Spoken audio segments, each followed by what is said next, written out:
Welcome to Tutorials by David. Today we'll be having a quick tutorial of how to connect StockHero AI to TradingView.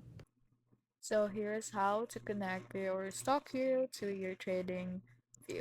So you want to first ensure you have a active account on both platforms and that your TradingView plan supports an external integration. Next is log into your StockHero AI and navigate to the integration or API access section to generate your unique API key.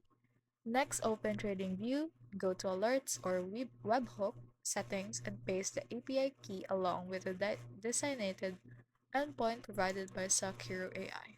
This will allow TradingView to send real-time market data and alerts directly to StockHero AI for analysis. So once configured, test the connection by setting a sample alert or strategy signal. So if the data flows correctly, your AI is ready to analyze trades.